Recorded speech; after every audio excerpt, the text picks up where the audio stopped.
All right, welcome into another episode of the News4JAGs podcast. Jamal St here, alongside Justin Barney. Justin, it's been a little bit since we've done one of these. A lot's been changing. It's been busy, man. It has. You don't think Super Bowl's over, though. Man, regular season ends, coaching search, and then it seems like we had a little downtime, been sick, and in and out of the office, and got Daytona 500 coming up. Man, there's a lot of stuff going on. Yeah, but the Jaguars are officially 0-0. That's right. Every team has no wins and no losses. We've officially reached that point. So Jaguars have a coaching staff. And we'll quickly glance over this and then start talking a little bit farther into the offseason draft and things like that. But Jaguars officially have a coaching staff. Went very young. Very young. Very young. I mean, first-time defensive coordinator, first-time offensive coordinator. Grant Udinski is younger than Evan Ingram. Yeah, 29. The player on the roster, Evan Ingram, that's crazy, is older than his offensive coordinator. I think I looked, and there's 6 guys on the roster that Grant is younger than, which is crazy to me. That is insane. Like, this youth movement is very... It seems like they were intentional with what they were trying to do as they did this kind of youth movement, where they didn't go and get... It's not like guys where they didn't have the resume or weren't highly thought of or weren't getting interviews. So it doesn't seem like that, but I do still wish there was the adult in the room, the Wade Phillips on the staff, the former head coach that was just hanging around. That's why I like they brought in Ron Rivera, kicked the tires on him. He ended up going to a college job. But I wish there was somebody on staff that was akin to the old guy in the room, the Ron Rivera type. Just a former head coach there that, hey, at some point there's going to be a roadblock. There's going to be something about this process that's new to Liam Coen and probably new to most of his staff. There always is. And even if it's a guy who washed out as a head coach, they've probably been in similar situations at some point. And just having that knowledge right there. And I'm sure he has a Rolodex of coaches that he's worked with that he feels like he can call upon in those situations. But I just think it would be immensely helpful if he had that in the building. Yeah, I'm with you. I think they should have brought in a Ron Rivera type, Jim Caldwell, somebody like that, to where it's Jim Caldwell. A guy that's been around the league. He can have a role as an assistant of some kind, but he's just the kind of the guy who's been in the room, who's seen the live bullets late in the season, has been around, got some mileage on him, for lack of a better term. And I do think that, to me, may have been the one omission on this staff. That's the one thing. Outside of that, overall, I'm pretty pleased with it. I know everybody keeps asking, well, what's the defense going to look like? We have no idea. I mean, look, I'm not going to lie to you. Coach Camp, he's never been a DC. I don't know what he wants to do. You don't know what he wants. I don't know if he I'm sure he knows what he wants to do. I mean, we'll go watch his Hard Knocks clips, and I can tell you, he's going to cuss in the meeting rooms a lot. Rashawn Gary told me the same thing. But overall, I don't know what the defense is going to look like. I mean, we just don't know. We're going to have to find training camp and OTAs and all that are going to really tell us what he's going to want to do. That's when we'll first get a chance to see what that defense is going to look like. We have ideas about what the offense might look like, but we don't know what Coach Cohen's ideal personnel groupings are going to look like, what his vision for players' play styles necessarily are, because everything else has been inherited. Right. Yeah. So it's really going to be, and talked about this. You and I talked about this, but end of the season, the locker room. I know you asked Andre Cisco. I asked a couple of players, what do you want to see in a new coaching staff? And this is right after Doug Peterson had been fired, and I think Andre Cisco told you, hey, a coach who understands the young guys. College football has changed so much. High school football has changed so much. You're talking NIL in high school, NIL, pay for play in college now.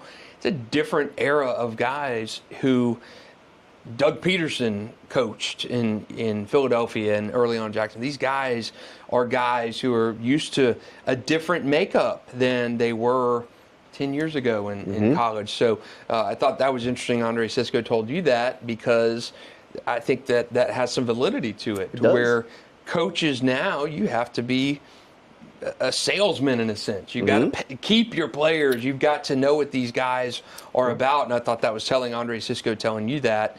And then obviously Trevor Lawrence saying he preferred a young offensive coach. So I do think their words in the locker room that they were telling us are really applicable in this coaching hire, where Liam Coen is a young guy, Udinski is a young guy, 29, a lot of youth on that staff, so they can relate to players better. Yeah, I mean, we'll see how it all works out. It's going to be interesting. So the next step technically is the combine for the offseason process. Jaguars still don't have a general manager as we sit here and record this, but they have started the interview process. Tony Baselli, EVP, but still waiting on that GM job. The combine what about Baselli's EVP? Yeah. I mentioned that during when I was sick and we recorded at home. I thought that was a good hire. Look, I think that's a good move. I think we've talked about this for years. I mean, I've talked about it on Teal the Show with Frank Frangie. I think adding Tony to that structure just gives kind of perspective. He helped in the head coaching search. It's good to have that extra voice there. I think people were really calling for it when you had Trent, where people were like, look, get somebody in this job to get rid of that sees the writing on the wall for this guy. But I think Tony can be that football voice. That's not necessarily his job tied to wins and losses for Shad. And I think the Jaguars have needed that with some of the dysfunction that they've had in the front office over the years. To have a guy who's not solely tied to wins and losses for if he's still employed, and who can say, look, I'm not trying to keep my coaching reputation so I can get another job. This guy's the problem. We made a mistake here. Hiring Ryan Nielsen as the defensive coordinator was a miss, Shad. And we shouldn't have done that. And, maybe Doug or whatever the conversation is. And sometimes there are those hard conversations where you just fired a defensive coordinator, hired another defensive coordinator, and you're trying to figure out, do we go for a third defensive coordinator? Like, what do we do? And having that football knowledge, that sort of acumen that can be that almost advisor to Shad at times, I think it's good. I think it'll be a good spot for him. I think Tony will do well. We talked about this months ago, but I know you mentioned this when there were some coaching rumors going on during the season, and I don't remember where you heard it at. Rex Ryan or somebody said something, hiring guys that are invested in the program, invested in the town or the city they're in, the teams they're at. Yep. You mentioned this probably 6 months ago, but I think with Baselli, you do get that. The guy he's not looking for anything. He even said it. You talked to him, and he said, I wouldn't take this job with anybody else. So he's not looking for another go-round. The guy who has been born and raised in terms of an NFL career. I mean, he's been with the Jaguars a generation, basically, in terms some capacity. He was the first pick in 95, 30th season just wrapped. He's been radio. I mean, he's been so many things in this Jaguars organization. And I do think it's something to be said for anybody, be it an EVP, a coach, a player. You take more pride in that. You have that loyalty aspect to it, and I think Tony's good in terms of that conduit to serve in between a Liam Coen and a general manager. Yeah, look, I think it's a good move for them. Now we got to figure out who the GM is. They've started these kind of interview processes. We'll see how this ultimately shakes out. But they're going to have to kind of move quick on this. Because the combine is right around the corner, February 22nd. The draft's right behind that. In April, there's a lot of work left to be done, and guess what? Before the draft, free agency. And you've got to tear down that roster and decide. A lot of tough decisions. The big decisions. I mean, Evan Ingram, Christian Kirk, or Brandon Sheriff. Do you bring him back? A lot of decisions to be made on this roster. Easy for us on the outside to say, send Christian off, send Evan off, but there really are financial ramifications to this, team building ramifications to this. We don't know what Liam Coen likes. You've read and seen where he likes Travis Hunter, he likes McMillan. What's his draft preference going to be? So there's so many unknowns. It's the player styles that. The biggest question is the style of player he wants. I mean, and how easily he thinks a guy is to be replaced. Like, I would think Christian Kirk will be back. I would be surprised if they moved on from him. Maybe rework his contract. I mean, but Evan Ingram is a stylistic tight end. He's not your traditional tight end, like inline tight end. I mean, he's not. It's not his game. Not where he's at his best anyway. So is that what Liam Coen wants? Does he want a tight end more in the style of Brenton Strange? Right.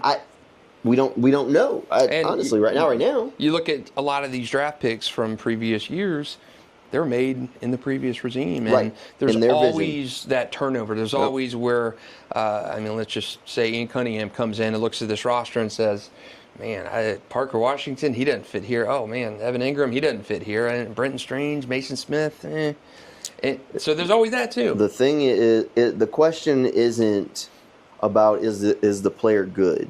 If you just watch the Super Bowl, you're looking for players that are mismatches. You're looking for trench play that's elite. Mm-hmm. You want big guys. I mean, the Eagles have one of the biggest offensive lines in the league, and that's why they're able to do the tush-push week in and week out. And their defensive line, too, is absolutely phenomenal. But, I mean, look at the way their offense is built, too. They have two good receivers that you can move around the field that aren't coming off. Mm-hmm. A.J. Brown, Devonta Smith. So when they come out there with those two, you don't know what's coming. Oh, by the way, they have a tight end who's really good in the passing game, but also really big and really good in the running game, Dallas Goedert. So there's very few tells with their personnel because they have this core group of mismatches, no matter what they want to do, that are always on the field. Oh, and then you add in Saquon Barkley, who can do both as well. Right. So it's not about, like, we've seen coaches do it with these hockey shifts, like we talked about Ryan Nielsen, where they're shifting out a bunch of players and bringing in. But I think a lot of coaches, and what the Eagles showed, is that gives defenses a tell, and they start figuring out, oh, okay, these guys are coming in, this is what they're probably going to do, as opposed to when you have your core kind of group out there, they don't know what's coming because you really can't tell because it's the same players they're going to put in for this. The formation's the exact same. It could be a run, it could be a pass, it could be power this way, it could be it.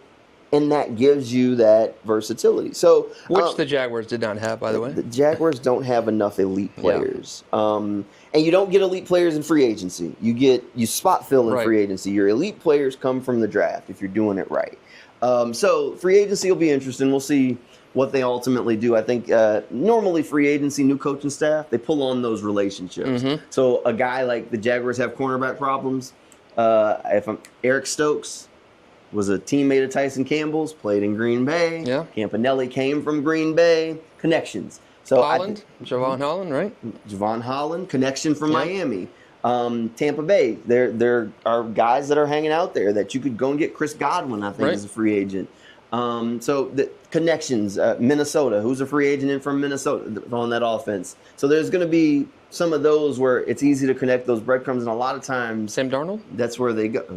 Now he's getting crazy, but that's where they go a lot of times because they have a relationship, and you're looking for a guy that they said, oh, I think he could have done more there with what I want him to do, but he's perfect fit for the culture and for what I need him to do for this job. So I think we'll see some of that in free agency to spot fill a little bit, but in the draft is where they got to go hit home run. Jaguars have the 5th pick. It is officially mock draft season. It is. Exciting times. We like this time of year. Yeah. Mock drafts. I love the draft. I think the draft was, I remember sitting, I'd have the newspaper, Sports Illustrated, every mock draft I could find, sitting in front of the TV, watching the NFL draft man.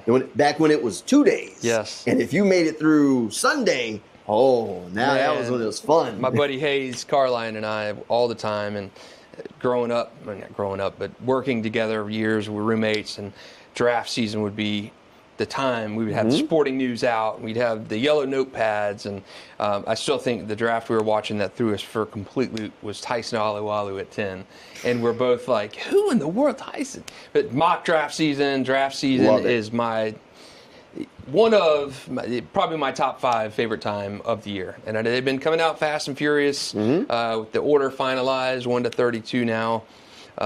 Field Yates today? Yeah, let's all right, let's go. So Field Yates' latest mock draft, he has Travis Hunter going number 1 to Tennessee. Cleveland Browns taking Abdul Carter at 2. Giants taking Cam Ward at 3. The Patriots take Will Campbell at 4. And at number 5, the Jaguars land Mason Graham. Okay, he's been mocked to Jacksonville quite a few times. Abdul Carter seems to be rising. Yep. I've seen him going number 1 in several mock drafts. And some of them, sure. I think that Mason Graham's I can't make a bad argument against Mason. The question that I have for Mason or his fit with the Jags isn't necessarily about, is he going to be a good player? I think Mason Graham is going to be a good player. The biggest question I have is need on the roster, right? You already have Eric Armstead, who's going to be moving back to defensive tackle. Walter Payton Man of the Year? Yeah, Walter Payton Man of the Year. The question is nothing on the field, but off the field, Armstead is excellent. Great guy. He had a bad season in Jacksonville. He did have a bad season. He was a bad free agent signing. Yes. Question of playing out of place or not, but you cannot dispute what he did off the field. So the question is, do you think that Armstead can return to form? No, I don't. Even at defensive tackle? I don't. I think he's washed. Question. I think he's washed. That is the biggest question, because if you think he's washed, do you just move on? Do you cut the Walter Payton Man of the Year? Well, do you cut the Walter Payton Man? I mean, you did that with Calais. You did it with Calais. Well, they didn't cut him right after he won it. They didn't cut him. They cut him eventually, but they didn't do it. They traded him to the Dolphins. Yeah, they did trade him. But still, you cut him out right after he wins it? I mean, he's not even a Jag. He's a transplant from San Francisco. That's a tough business, man. It's harsh. Man, he makes too much money. He does. And I know Armstead said he's keeping receipts from everybody that's talked noise about him. He had a terrible year for a guy making $40 million on a 3-year cut. Come on. He did. He was, whether he played out of place or he was just a bad fit in Jacksonville. Hey, it happens. It happens. Ryan Nielsen's defense, everybody looked bad this past year except Trayvon Walker. Yeah. And I don't know. I just think you drafted Mason Smith in the second round last year. He's playing inside. You got Devon Hamilton making a crap load of money, very overpaid as well. I think Eric Armstead, I have doubts on whether he will be able to justify the salary. This past free agent class was abysmal from Trent Baalke. All right, so I did a mock draft on Monday, since it is mock draft season. I did full 7 round. All right. I'm a crazy Let's person. hear it. First round, I did go Mason Graham. Okay. All right. Look, I think Mason's going to be really good. Who were drafted in the top 4? Ooh, Do you remember? I don't remember. I don't know. Let me go see if I can pull it back up through PFF. So no problem. I got to save it. Okay, I'll start saving the full 32, Okay. Justin. All right. No, I don't have the full 32. So we're like Cam Ward, Travis Hunter, those guys gone? Yeah, Okay. Cam Ward, Travis Hunter were both gone. I think it was between Mason. I mean, Ted McMillan was on the board, and I want to say Will Johnson might have been there. Okay. But either way, I went with Mason Graham. All right. No problem. Michigan guy, something that wouldn't have happened under Trent Baalke. That is true. Trent Baalke wasn't taking no Michigan Wolverine. He hates Jim Harbaugh. So, all right, I went Mason Graham in the first round. Defense again in the second round. Siobhan Ravel. Okay. Cornerback, Eastern Carolina. He tore his ACL earlier this year. Big cornerback, big body guy. If he doesn't get hurt, might have been a first-round guy. He would have been a Trent Baalke special. Right, yeah. I mean, Trent Baalke loves guys coming off injuries. If Trent was still a GM, this would have been a home run pick. Home run pick. I would have written it in pen, permanent marker, because it was going to happen. Right. But I like a big corner that need cornerback help. Third round, Jonah Savania. I'm not going to try his name. All right. It's a big offensive lineman out of Arizona. Okay. Played tackle in the air at Arizona. Going to slide inside to guard. He's like 6'5", 330 pounds. Hopefully better than Javon Foster. He is. This dude can play. Okay. He can play. He's just not a tackle All in right. the NFL. Going to be a guard. South Carolina, Nick Imanwari. Big safety. Stupid athlete. Get you a big enforcer on the back end who can make some plays. One of my favorite players in this draft that I've got, I haven't gone through everybody yet, so this is early, but DJ Giddens out of K-State. Man, if you want to watch some fun highlights, go watch DJ Giddens run. I was watching him, and I was like, oh, man, he is shifty. He's fun. Fourth round after that, their second fourth round pick, Pat Bryant. I figured he'd slip in there. Come on, I was going to get Duval Pat back to Jacksonville. They need wide receiver help. I like Pat. Big body receiver. Yeah. I mean, he turned up at Illinois this year. He had like 3 game-winning touchdowns. I think that was the most in the college football. Excellent. So, I mean, that was something. Love Pat Bryant. Yeah, I mean, Pat Bryant was definitely a good pick there. They need tight end help, so Jackson Hayes in the 5th round. I went Curtis Rourke. Okay. Nathan Rourke's brother in the 6th round. Give him toss a pick as a backup quarterback, and then Ty Robinson, a defensive tackle from Nebraska, to round things out. He had a handful of sacks. Some defensive help in this draft. Well, I think that's what they need. I mean, the offense is kind of what it is, right? I mean, I think you got to kind of balance it out. So We'll see. I mean, that's version 1. It's 1.0, Okay. Justin. So same situation now. Who do you go with 5? If I'm sitting here, well, it depends on who's on the board. You want me to fire one up? Let's fire one up. Let's fire one up. Let's fire one up here. Do this real quick, and we'll see who. I don't think there's anything wrong with Mason Graham. I know they need significant help at defense, but Liam Coen's the offensive guy. I do think there will be some serious questions on where you go at number 5. I did see. All right, fired it up. We've got Shadur Sanders we got Cam Ward at 1. Okay. We got Shadur Sanders at 2. Travis Hunter at 3. Abdul Carter went 4. So at 5, the Jaguars are sitting there. Tet McMillan on the board. Okay. Mason Graham's on the board. Ashton Genty, Will Johnson, Malachi Starks, who would be a wild card fun one. Will Campbell at 8. What you thinking? How you feeling here? I think that's probably the majority of the guys that are. I mean, it's not a bad fall. That's pretty realistic, I think. I would say, to me, it's a toss-up between McMillan and Mason. I think I want to see what McMillan runs right now. I mean, he is a massive. He is a big guy. Massive guy. He definitely is. So. And I did see in the Mel Kiper mock draft, he had Jacksonville trading back with San Francisco. For Debo. Which is an option. I think that's way you're going to have to pay Debo. Yeah. And a guy coming off a season-ending injury. So, I don't know. You've got to get the Jaguars' task is finding elite players. Is Debo elite in a Liam Coen offense? Yes, absolutely. Okay. So does the combination of Debo and Brian Thomas Jr. make you feel better than the combination of than any combination of what they have? But you are going to pay Debo at the top of the market, close to. You're getting a guy coming off a season-ending injury. How old is Debo? 29, 28? Probably in that realm. So sure. You're getting a guy. You're paying top of the market value. Yep. You're not going to be cost controlled on this guy, and he's coming off an injury. Yep. Receivers, the older they get, the more mercurial they are. Sure. Debo forcing his way out of San Francisco, paying him top of the market. Would he be an asset to Jacksonville? Yes. Would I rather have a Tet McMillan who is cost controlled for 5 years? Could pair him with Brian Thomas Jr., who's a massive freak athlete. I don't know. I like it, but you're losing. You're giving up a premier draft pick to take back a guy that is. I think your biggest question is how comfortable you are that Tet is going to become an elite receiver / how comfortable you are that Debo is going to return to be an elite for him. I think that's the question because, I mean, in the draft is a gamble. That's why it is a question because you're going to have to give up something to get Debo. Yes. Maybe not as much since he's kind of forcing his way out, but you still have to give up something there. So I really think that would be the biggest question in that situation is who are you more comfortable with being elite, like without a question. Like you got BTJ. And also who fits the best in the offense versatility-wise with what you already have from Brian. That Tampa Bay offense now had Mike Evans. Yes. Old, but still extremely effective. He's still a 1,000-yard receiver. Chris Godwin, always hurt, but very effective. When he's healthy. Yes. And you have an unbelievable running back. So. Bucky Irvin. Yeah, well, that was a mid-round pick that they just hit. They just hit. You've got 3 elite guys on that offense. Sure. Well, they went in thinking they were 2. But, yeah, Mike's definitely still elite. Yep. Chris Godwin when he was healthy, but he missed most of the season with an injury.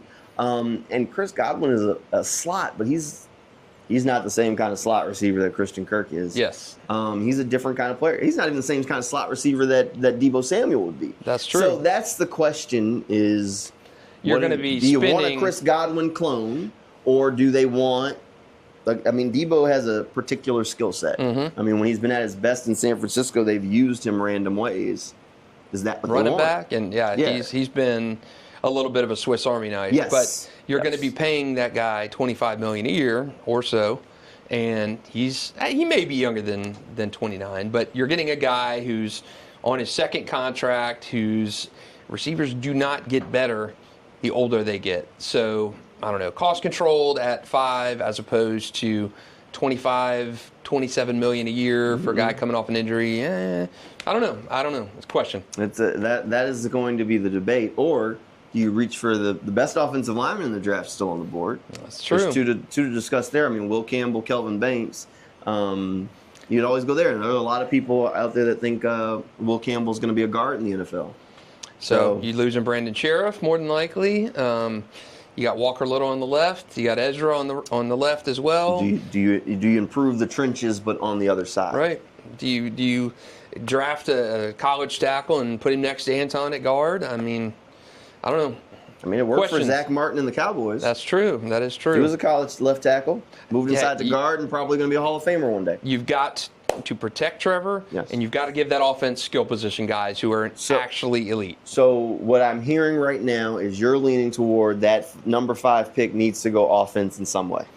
Not necessarily. I think if Abdul Carter's there, you go him. I think even though that's a redundancy almost. Yeah, that's the hard one. Like if I'm sitting there with at 5 and Abdul Carter's on the board, my biggest question is, okay, now somebody has to be creative enough to figure out how to make this work.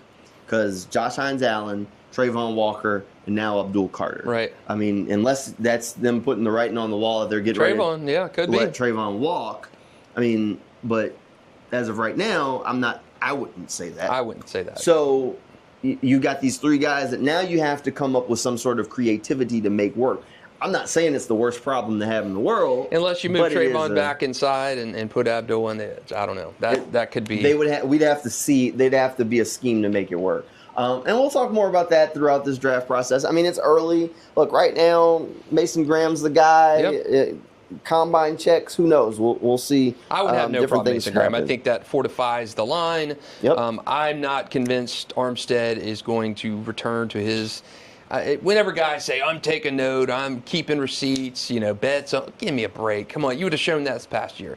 So Armstead, yes, he was coming off knee surgery. Yes, he's playing out of position, but I personally expect him more. Now, Armstead even said in the locker room that day that he thought, by his standards, it was not the most productive season. And how much of that was on Ryan Nielsen's terrible scheme and execution, and can a new defensive system help him unlock that? I don't know. Hey, I think personally, Armstead has probably seen his better days. We've heard people talking about wanting to slide Trayvon Walker inside on passing downs for years, and it's just never happened. Maybe this defensive staff is the one that finally comes in and says, oh, we see the vision. Mm-hmm. Why was no one doing this? And on third downs now, you're sliding him in. That's where Abdul Carter steps in. And so, I mean, there's a number of different places. But if the plan is to do that with Trayvon, maybe you don't prioritize a defensive tackle that early. Right. Because now you say, okay, well, we're going to get our game-wrecking defensive tackle out of our edge guy. Mason Smith. and then you still have a second-round pick that you invested last year, who, don't get me wrong, like Mason played well down the stretch. So you at least feel like Mason's on a trajectory to at least be a good starter. Like I feel like he's at least on a trajectory where, like, I feel confident penciling. I'm not gonna say he's a blue chip player at the moment, but I feel confident saying like Mason's gonna be able to give you good game stat or good game reps. Right. Like I feel pretty good there. Now, when you take a guy in the second round. You expect him to be good, better than that. You bypass on a Cooper DeJean. Well, I mean, let's not close the book on Mason yet. I'm more high on Mason Smith than I would have been had he started out with 4 games that were good and then just disappeared. So he played well towards the end of the year. He figured it out toward the end. He had the inactive stuff as a rookie, and he owned it. Said, look, his weak routines throughout the season early on were he was copying other people, and that didn't work for him. And then he said he found what needed to be weekly routine for prep, for his body, for all of that. And all of a sudden, he said he saw the light come on, and he started seeing those results. So look, you applaud a guy that saw a problem, said, this isn't the results I want to be. This isn't the type of player I want to be. And he fixed it. And he didn't wait till the offseason to fix it. He fixed it then. So, look, I applaud Mason Smith. I at least feel like right now he is an NFL. He's going to be a player that you can have in a rotation. Now, I think the ceiling's still very high for him. We just going to have to see a little bit more before I'm like, oh, no, pencil this guy in, lock it in. Definitely not at a point where we're saying don't pick Mason Graham because you got Mason Smith. Right. You'd love Mason and Mason, right? Mason and Mason. I don't know. We got a long way to go. Yeah. We'll talk about all of it. We'll have plenty more mock drafts to go through and some other players to look at, especially with the combine right around the corner. Man, it's here. It is here. It is here. It's going to be a fun ride the rest of the way. And we'll see whenever they get a GM, and we'll see if we can talk about this GM and their track record and maybe connections that they'll bring to the draft and for free agency in another episode of the podcast. But hey, thanks for hanging out with us for this one, and we will see you guys next time.